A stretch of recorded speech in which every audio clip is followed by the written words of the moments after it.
Ember Witch. Book 1. The Lich. Volume 1. Black Tragedy. Chapter 4. Black Tragedy. September 19, 459 BME to October 31, 461 BME. Fragment 31. Awakened. Syria put up her arms to protect herself from the man's flurry. He calmed down after a moment, taking deep breaths. Easy there, you have been severely injured. You don't want to reopen any wounds that may still be healing, Syria said, placing a hand on his leg and pressed her energy into him to check his internal organs.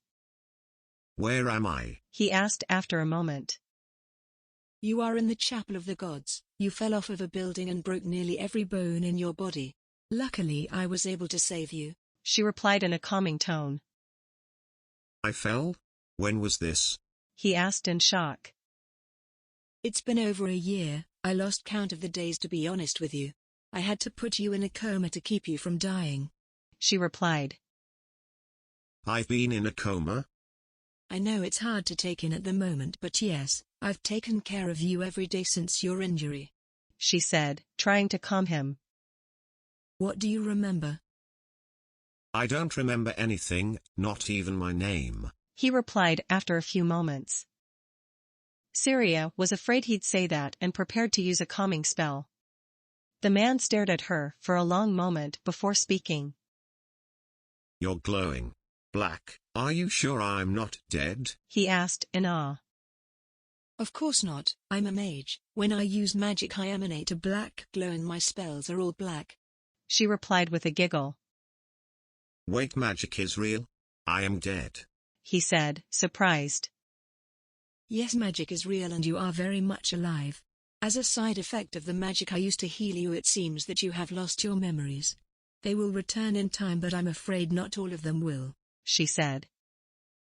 This is going to take me a minute to process. So magic is real. I've been in a coma. I've lost my memory, essentially losing my entire life, and I'm not dead. He said, making a frown.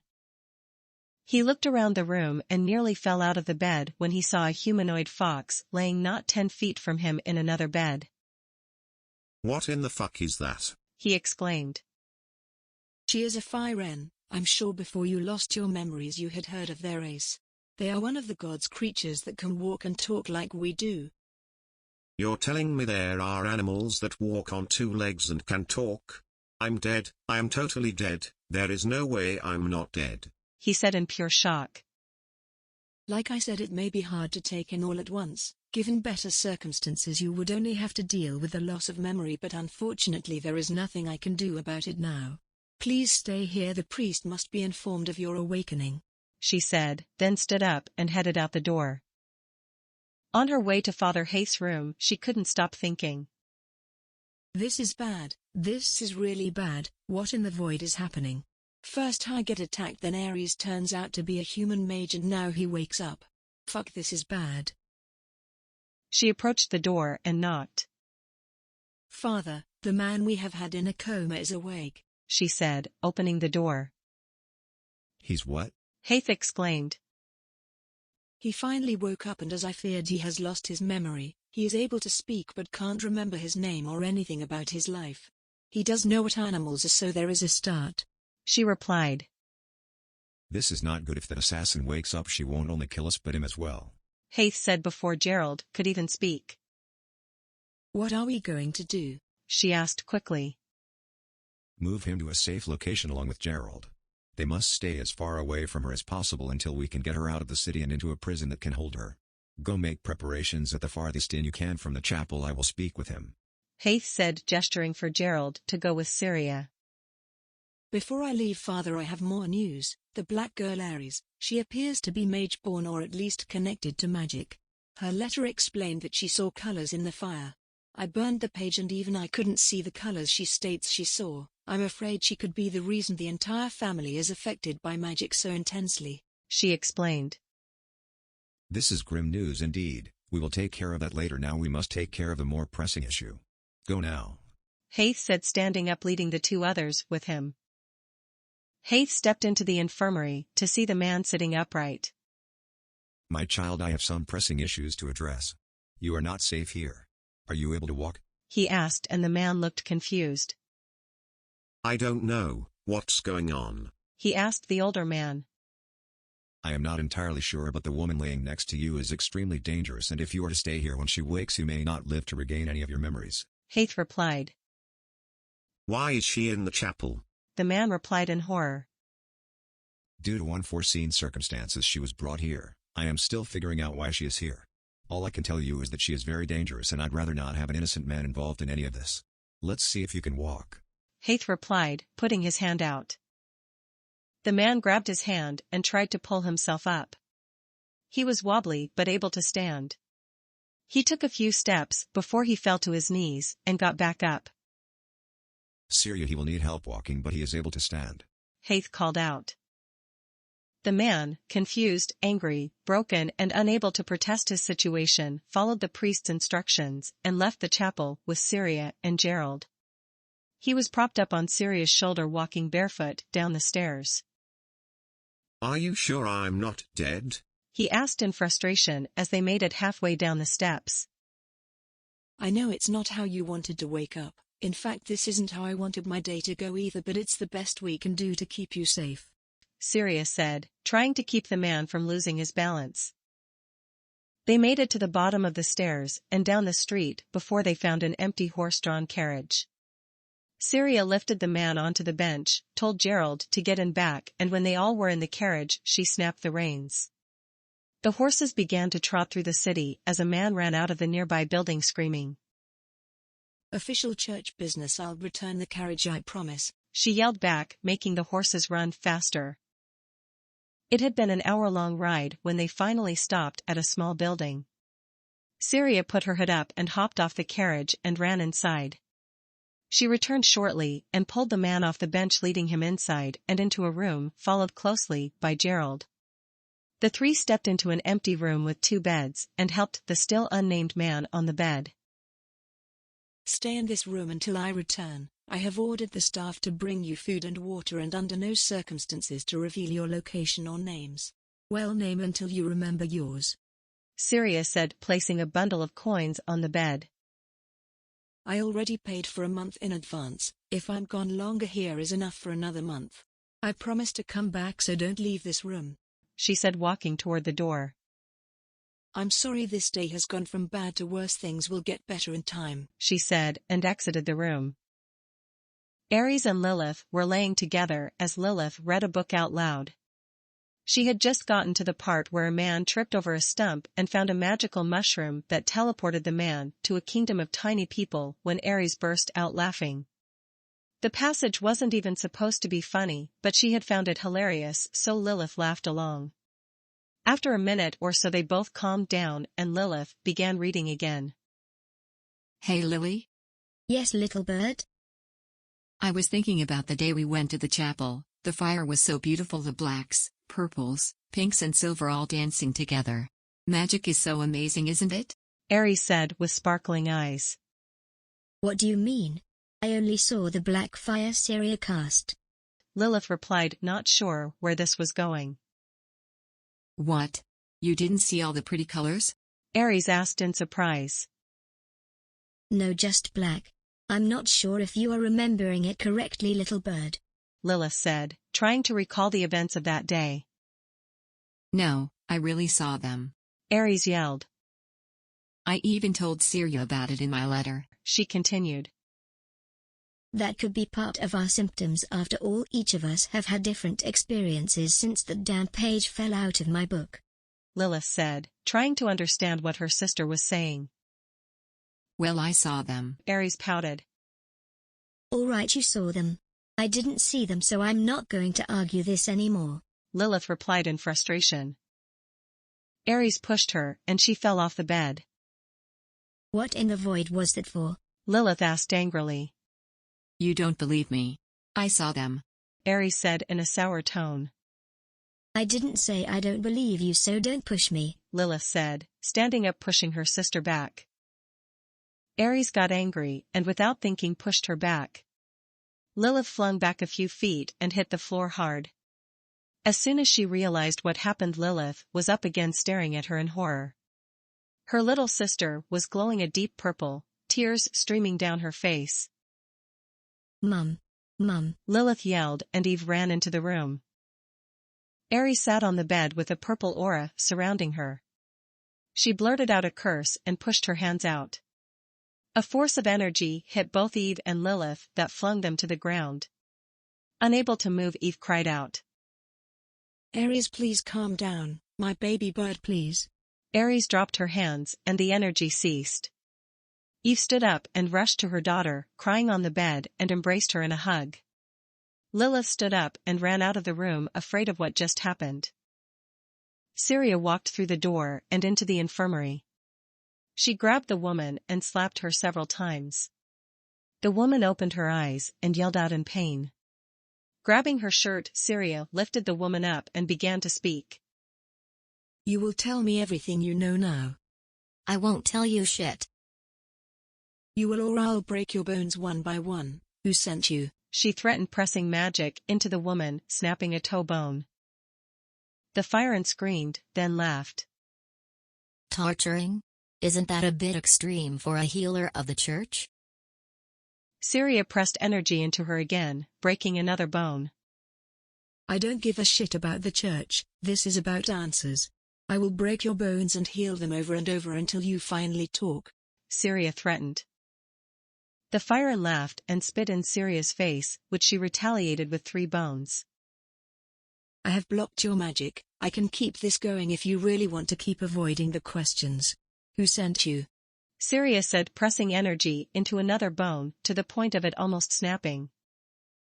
My word is my life. I won't talk, so you might as well kill me. The Farron said, grunting through the pain. Syria snapped the bone, then pressed her energy further to reopen one of the stomach wounds she had recently healed. The woman screamed as black fire burst through her stomach. Talk, damn it, or I will do worse. Haith charged in at that moment and screamed. Syria, what in the gods are you doing? Stay out of this, Haith. She yelled back and pushed him back, slamming the door with a black mass of energy. Haith attempted to open the door, but it was sealed tightly. Damn it, Syria, the gods are frowning at your actions. He yelled through the door. Syria ignored him and broke another 3 bones, each being fingers. The woman squirmed around in pain, then laughed. Who sent you? Fucking answer me. Syria growled. I told you I won't talk, so stop wasting your time. The Farron grunted. You sick sadistic cunt, I will make you talk no matter how long it takes. Syria said, applying pressure into the woman. Her eyes began going white, then she passed out. Syria healed the bones and stomach wound, then lifted the woman off the bed, a dark black cloud covering the woman's body. She flung her across the room, slamming her into the wall. The woman fell to the floor, and Syria kicked her in the stomach over and over. She took the sheets from the bed, wrapped them around her hands, then tied it to the bed. After a moment, the woman sat up laughing. She coughed blood, then spoke. Feisty woman, I love it when you're rough. One more word that isn't an answer and I'm going to scar that pretty face of yours. Syria said, preparing a fireball. Nothing you do to me will make me talk, so do your. She started to say, but before she could finish, Syria slammed her hand into her face and ignited the fireball over her right eye. The fur and flesh seared deeply. Syria kept the flame burning until the woman passed out again, then she stood back, letting her rage cool. Images of her parents flashed through her mind. As she pictured her mother, another image came into focus. A sweet girl, red in the face as her lips touched her own. She backed up in horror of what she had just done. She flung the door open to see Haith and Jaren standing there. She pushed through them, walked into her room and slammed the door behind her. As she lay on her bed, she began to sob, memories flooding her mind. Still crying, she reached for the bottle of citra berry, and Haven Stem felt it was empty and threw it against the wall. Lilith was cowering in her mother's room, holding one of her father's shirts. She was unable to think, unable to move, only the thoughts of her sister's power flowed through her mind. Aries, crying in her mother's arms, unable to speak, still glowing purple, clutched Eve's dress tightly. It's okay, baby bird, it's okay. I'm here, you're safe. Her mother's words calmed her, and the aura surrounding her slowly vanished. After a moment, Aries managed to sob out a few words. I'm so sorry. Eve gripped her tighter. It's not your fault, baby. Lilith, crying now, dropped the shirt and slumped to the floor. She stayed there for what seemed like hours until she fell asleep. Cress fell to the sand, exhausted and tired, as Neela sat softly. I am dying. Bury me with my favorite dress, Cress said dramatically, and Neela looked over to her. You don't own any dresses. Neela replied with a laugh. Then buy me one and bury me with it. Cress replied as she folded her arm over her eyes to block out the sun. They had been traveling through the intense heat and sand for months now, and even though winter was approaching, the desert itself was unaffected by the cold. They had picked up the trail of the Broken Fang only a few days ago and believed that they would be catching up within the week. They had decided to stop for the day in order to take a much-deserved rest from the difficult journey they had taken. It was nearly sunset, but the heat of the desert beamed down on them. Neela pulled her water skin out from her bag and took a few sips, then unpacked the tent. She stood up, feeling the heat of the sun beaming down on her, then began unrolling the tent. It thumped to the ground and rolled across the blue sand. The false sea was named not for the mirages caused by the blue of the sky, but for its deep blue sand. It formed rolling hills the entire length of the desert until the ashland, where it mixed with the gray and black ash.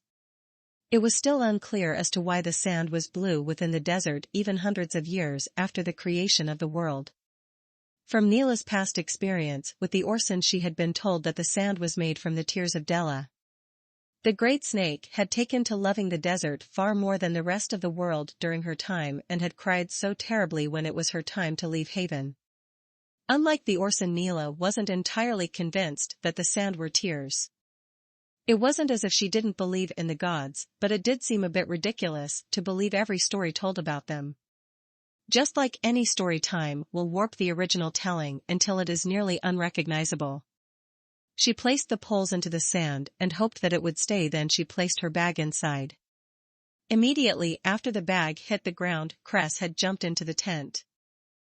Thank the gods, Shade. Cress yelled out as she rolled over the sand to her side of the small tent. Neela smiled, then stepped inside, letting the shade cool her fur.